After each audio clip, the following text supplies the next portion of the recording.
اور سینٹ اجلاس اس وقت جاری ہے۔ اور مجھے احساس ہوا کہ دنیا کی کوئی ایسی چیز نہیں تھی جو میں قربان کرنے کو تیار نہیں تھا، اپنی زندگی سمیت۔ تو اس دن پہلی مرتبہ مجھے موت اور خوف سے آزادی ملی محبت کے ذریعے۔ میں آپ کو ایک اور کہانی سناتا ہوں۔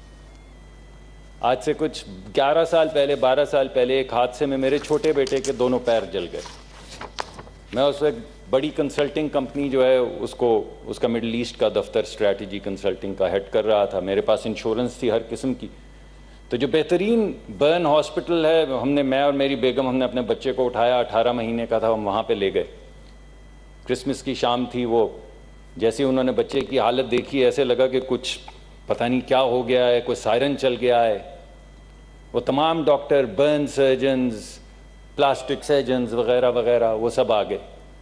تو جب میرا بیٹا سیٹل ہو گیا وہ سرجیکل ایریا میں، تو میں نیچے گیا اپنی انشورنس کے کارڈ لے کر اس کی رجسٹریشن کروانے۔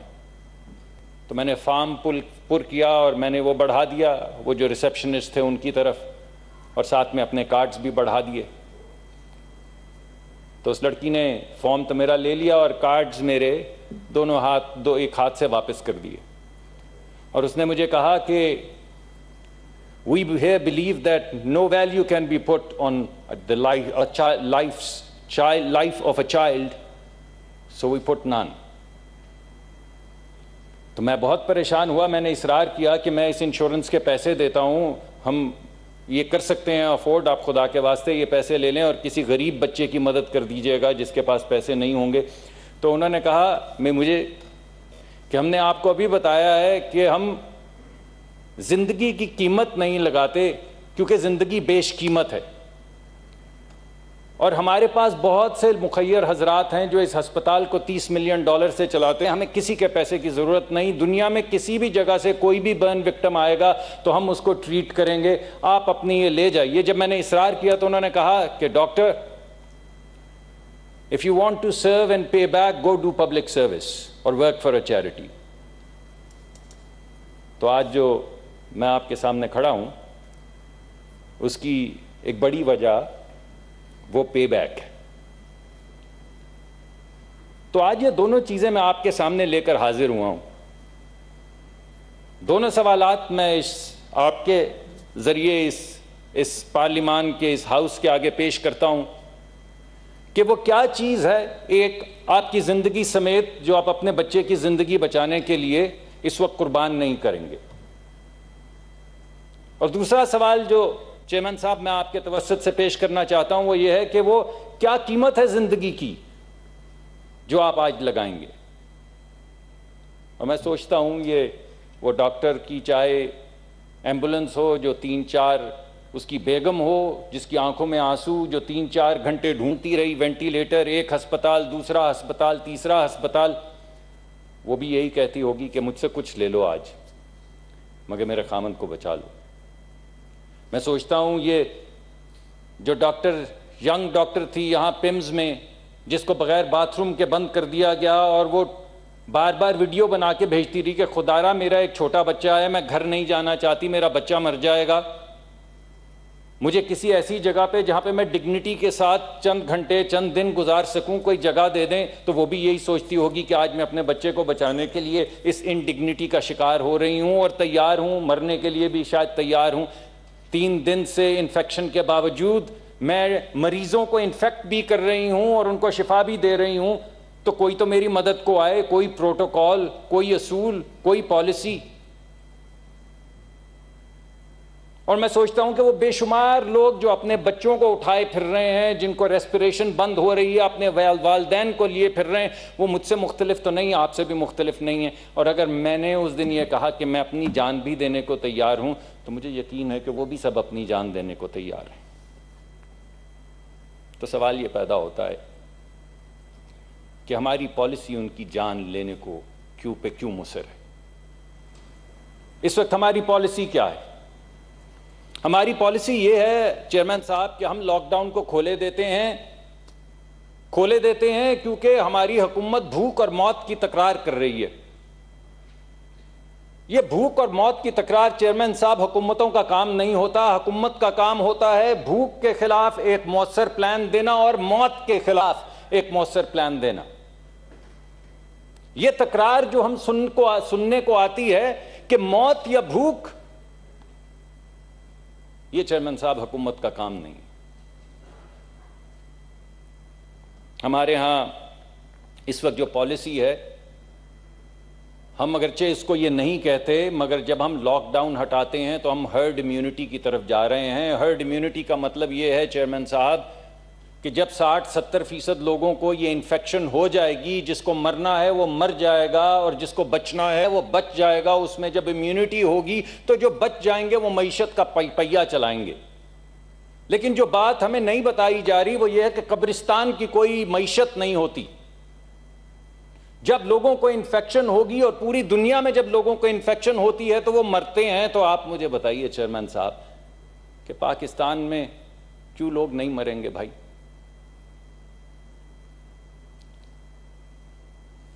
تو میں یہ چاہتا ہوں کہ ہم آج حکومت کا ہاتھ مضبوط کریں. میں یہ سمجھتا ہوں کہ یہ بہت مشکل وقت ہے اور جس چیز کو ہم یکجہتی کہہ رہے ہیں اس کی بہت زیادہ ضرورت ہے. ہمارے ہاں چیئرمین صاحب ہر 7 سے 10 دن میں اموات جو ہیں وہ دگنی ہو رہی ہیں حکومت کے اعداد و شمار کے مطابق. آج 700 کے قریب ہونے کو ہیں، اس کا مطلب ہے 7-10 دن میں 1400 ہو جائیں گی. اس کا مطلب ہے 7-10 دن میں 2800 ہو جائیں گی. اس کا مطلب ہے کہ 7-8 دن میں 5000 سے زیادہ ہو جائیں گی ہر 5-7-10 دن کے بعد. اور میں سوال اس ایوان سے یہ پوچھتا ہوں کہ وہ کیا نمبر ہے موت کا جس میں سے ہر بچہ میرا آپ کا بچہ ہے، ہر بزرگ میرے آپ کے ماں اور باپ ہیں، میری 75 سالہ والدہ ہیں جن کو بڑی مشکل سے ہم نے ایک کمرے میں رکھا ہوا ہے کیونکہ وہ ہائپر ٹینسو ہیں، وہ ڈائیبیٹک ہیں، ان کو کورونری آرٹری ڈیزیز ہے. ان کے لیے تو یہ وائرس موت کا پیغام ہے. اور ہم سب کے بزرگ ہیں، اللہ سب کو سلامت رکھے، سب کو سلامت رکھے. ہمیں ہمارے بزرگوں کو، ہمارے دوستوں کے بزرگوں کو، ہمارے سیاسی مخالفین کے بزرگوں کو. لیکن بزرگوں کے اندر موت کی شرح 10 سے 20% کے قریب ہے. یہ بات ٹھیک ہے کہ ہمارا ایک ینگ ملک ہے جہاں پہ 85% کے قریب لوگ 50 سال سے کم عمر ہیں، اس وجہ سے موت کی شرح تھوڑی کم ہوگی ان میں. لیکن جو بزرگ ہیں 3-3.5 کروڑ بزرگ جو ہیں ان میں موت کی وہ نہیں ہوگی، موت کی شرح وہ نہیں ہوگی جو ہمارے ینگر پاپولیشن میں ہے. تو کیا وہ 3-3.5 کروڑ لوگ جو بزرگ ہیں جن میں 10 سے 20% اموات کی شرح ہوگی، کیا یہ ہمارے لیے ایکسیپٹیبل ہے؟ تو چیئرمین صاحب یکجہتی اس وقت یہ ہے کہ ہم اس حکومت کی پالیسی کو اپوز کریں. یہ ہے یکجہتی. یکجہتی یہ ہے کہ اس وقت ہاں آج اس فورم پہ اور ہر فورم پہ جہاں پہ ہمارا کام ہے قانون بنانا، آئین بنانا، اصول بنانا، پالیسی کو بہتر بنانا، تو اس تحریک میں کہ آپ حکومت کے ہاتھ مضبوط کرنا چاہتے ہیں، اس تحریک میں کہ ہم حکومت کی پالیسی کو بہتر کرنا چاہتے ہیں، ہمیں حکومت کو مؤدبانہ ہم چاہتے ہیں کہ تجاویز پیش کریں. چیئرمین صاحب یہ ملک پاکستان مسلم لیگ کا نہیں ہے، یہ پاکستان پیپلز پارٹی کا بھی نہیں ہے، یہ پی ٹی آئی کا بھی نہیں ہے، یہ ملی عوامی پارٹی کا بھی نہیں ہے، جماعت اسلامی کا بھی نہیں ہے، JUIF کا بھی نہیں. یہ پاکستانیوں کا ملک ہے. یہ پنجابی کا، سندھی کا، بلوچی کا، پٹھان کا، بلتی کا، کشمیری کا ملک نہیں، یہ پاکستانیوں کا ملک ہے. یہ کسی غریب کا، امیر کا، مزدور کا، سرمایہ دار کا، لکھاری کا، دانشور کا ملک نہیں ہے، یہ پاکستان کا ملک ہے، تمام پاکستانیوں کا ملک ہے. اس وجہ سے ہم سب کو ایک پالیسی، مؤثر پالیسی بنانی ہوگی اور مؤثر پالیسی کے خد و خال آپ کے سامنے پیش، آپ کے توسط سے حکومت کو پیش کرنے ہوں گے. جو ریکمنڈیشنز ہم پیش کرنا چاہتے ہیں، مؤثر ریکمنڈیشن، اسپیسیفک ریکمنڈیشنز وہ یہ ہیں کہ ایک مؤثر لاک ڈاؤن عید کے بعد تک کیا جائے. مؤثر لاک ڈاؤن، ایسا لاک ڈاؤن جو پہلے 1.5-2 ہفتے کیا گیا تھا اور اسی حکومت نے کیا تھا اور ہم نے تعریف کی تھی حکومت کی اور حکومت کے ہاتھ مضبوط کیے تھے. ہم یہ چاہتے ہیں کہ اسی طرح کا ایک مؤثر 4-6 ہفتے کا یا 3-4 ہفتے کا لاک ڈاؤن کیا جائے جس سے اس وائرس کی کمر ٹوٹ جائے. پوری دنیا میں چیئرمین صاحب کسی بھی جگہ پہ 6 سے 8 ہفتے کے لاک ڈاؤن کے بعد اس وائرس کی کمر ٹوٹ گئی ہے, اس کی شرح گر گئی ہے, پھر انہوں نے لاک ڈاؤن نرم کرنے شروع کیے, چاہے وہ اٹلی ہو, اسپین ہو, فرانس ہو, برطانیہ ہو, کوئی دنیا کا ملک ہو, چین ہو, سنگاپور ہو, جن ممالک کی ایگزامپلز آپ نے دی ہیں, ہر جگہ پہ وائرس کی پہلے کمر توڑی گئی ہے اور پھر لاک ڈاؤن نرم کیا گیا ہے. یہ کیسے ہو سکتا ہے کہ جب ہم نے مؤثر لاک ڈاؤن کیا تو 1 شخص مر رہا تھا, جب کھولا تو 30 مر رہے تھے؟ یہ کیسے ہو سکتا ہے کہ جس دن ہم نے لاک ڈاؤن مؤثر کیا اس دن صرف 20 اشخاص کی تشخیص روز ہو رہی تھی اور جس دن کھولا اس دن 700 سے لے کر اب 1400-1500 ہو گئے ہیں؟ یہ کیسے ہو سکتا ہے یہ بتائیے مجھے. تو ایک مؤثر لاک ڈاؤن کی ہمیں ضرورت ہے, تجویز نمبر 1. دوسری تجویز یہ ہے کہ اب سے لے کے عید تک کا جو وقت ہے اس میں پاکستان, اور مجھے معلوم ہے کچھ کام یہ سینٹرل کنٹرول کر رہی ہے اور بہت اچھا کام کر رہی ہے, ہم معترف ہیں اس کے, کہ پورے ملک کو وارڈز کے اندر یا یونین کاؤنسلز کے اندر تقسیم کیا جائے اور اس وقت کا فائدہ اٹھاتے ہوئے وہ لوگ جن کو اندر آثار بیماری کے ہیں 100% ان کو ٹیسٹ کیا جائے, اور جس جگہ پہ نہیں ہے بیماری کے آثار وہاں پہ سیرم ٹیسٹنگ کی جائے, رینڈم سیمپل 100 سے 200 لوگوں کا. اس سے زیادہ کی ضرورت ایک یونین کاؤنسل میں نہیں ہوگی. اور وہاں کے لوکل ڈاکٹروں سے لیا جائے سمپٹمیٹک انپٹ کہ کیا کیا کس قسم کے سمپٹمز اس یونین کاؤنسل میں آ رہے ہیں, اور ان 3 بنیادوں پہ 100% وہ لوگ جو سمپٹمیٹک ہیں ان کے ٹیسٹ, رینڈم سیمپل 100 سے 200 لوگوں کے وہ جو سمپٹمیٹک نہیں ہیں, اور ڈاکٹروں کی انپٹ پٹ کی بنیاد پہ پورے پاکستان کو ریڈ, یلو اور گرین زونز میں تقسیم کر دیا جائے. اور یہ جو آپ مؤثر لاک ڈاؤن کریں گے اس سے گرین زونز جو ہیں وہ 70% تک ہو جائیں گے, وائرس کی کمر ٹوٹ جائے گی.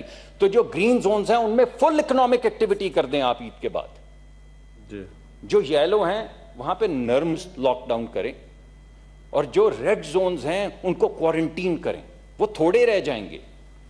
ان کوارنٹینڈ ایریا میں جو غریب لوگ ہیں آپ اپنے تمام پیسے بھوک اور مفلسی کا علاج ان ریڈ ایریاز پہ فوکس کریں اور وہاں پہ کھانا پہنچائیں اور وہاں پہ پیسے پہنچائیں.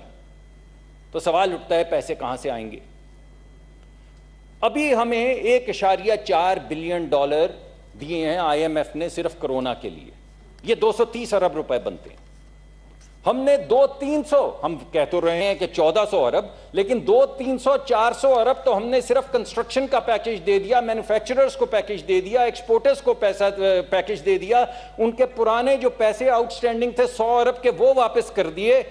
اچھا کیا, لیکن کیا یہ وقت ایسا نہیں کہ وہی پیسے اس 230 ارب میں ڈال کے غریبوں میں بانٹ دیے جاتے؟ ہم اس بات کے معترف ہیں کہ احساس پروگرام یا بس پروگرام کو بڑھایا گیا ہے, ہم اس کی تعریف کرتے ہیں, لیکن یہ جو اضافی پیسے ہیں اس حکومت کے اعداد و شمار کے مطابق اس وقت 5 کروڑ لوگ ہیں, 20% جو غربت کی سطح سے نیچے ہیں. 20% لوگوں کو 1 مہینہ کھانا کھلانے کے لیے صرف 500 ارب چاہیے, جس میں سے 230 ارب آپ کو آئی ایم ایف دے چکی ہے, اور 300-400 ارب کے آپ پیکیجز بنا چکے ہیں. تو خدا را آپ ایک مؤثر لاک ڈاؤن کیوں نہیں کر سکتے؟ کل میں ایک ٹیلی ویژن پروگرام پہ تھا تو انہوں نے مجھے ایک ٹیچر کی داستان سنائی جس نے کہا کہ اس نے تنگ آ کے سفید پوش آدمی نے, وہ کسی کے سامنے ہاتھ نہیں پھیلانا چاہتا تھا, اس نے خودکشی کر لی. تو یہ پارلیمان کا جو ہاؤس ہے, آج ہم کیوں اس طرح کی قانون سازی نہیں کر سکتے کہ وہ تمام پرائیویٹ سکول جنہوں نے اتنا ڈھیر پیسہ کمایا ہے ہمارے بچوں سے, وہ کسی استاد کو لے آف اس وقت نہیں کر سکتے. وہ لوگ جو پجیروز اور نہ جانے کون کون سی گاڑیاں چلاتے ہیں, سرمایہ دار ہیں, انڈسٹریلسٹ ہیں, اللہ ان کو اور ترقی دے, اللہ ان کو اور پیسہ دے گے, مگر ان گاڑیوں کی موجودگی میں کیوں ہم ایسی قانون سازی 1-4 ہفتے کے لیے نہیں کر پاتے کہ ان سفید پوش لوگوں کو اس وقت لے آف یا نوکری سے برخاست نہیں کیا جا رہا. آپ کے جو من میں آئے آپ انہیں دیجئے انسینٹیو اس کا ٹیکس کا, لیکن وہ کسی غریب کو اس وقت لے آف نہیں کر سکتے, اس کی تنخواہ نہیں روک سکتے. اگر آپ کسی غریب آدمی کے لیے 500 ارب میں ایک مؤثر لاک ڈاؤن کر سکتے ہیں, سفید پوش کے لیے ہم آپ کے ساتھ ہیں, آپ کے ہاتھ مضبوط کریں گے, قانون سازی کر سکتے ہیں, تو بھائی پھر روک کاہے کی ہے؟ یہ بھوک اور موت کی تکرار کاہے کی ہے؟ تو میں اگر آپ کے توسط سے جی سینیٹر صاحب، جی میں ختم کرتا ہوں سر، جی میں آپ کے توسط سے اس پارلیمان کے اس ہاؤس کو یہ کہوں گا کہ آج آپ جب قلم اٹھائیں، اور چیئرمین صاحب آج جب آپ قلم اٹھائیں، تو یہ یاد رکھیے گا کہ اس کی سیاہی ہری بھی ہو سکتی ہے اور لال بھی۔ آج جس کاغذ پہ آپ لوگ دستخط کریں گے، جو بھی ریزولوشنز پاس کریں گے، اور ہم کوئی آپ کمیٹی بنائیں تو حاضر ہیں ان تمام تجاویز کی تفصیلات دینے کے لیے، آپ کے ساتھ دن رات کام کرنے کو، لیکن جب آپ کاغذ پہ سائن کریں تو یہ آپ کے گمان میں ہونا چاہیے کہ یہ موت کا پروانہ بھی ہو سکتا ہے جو اس پہ آپ دستخط کر رہے ہیں، اور یہ زندگی کا پیغام بھی ہو سکتا ہے۔ تو اس وقت جب آپ قلم اٹھائیں تو بہت احتیاط کیجیے گا۔ بہت شکریہ۔ Thank you. سینٹ کا اجلاس جاری ہے، سینیٹر رحیم اظہار خیال کر رہے تھے۔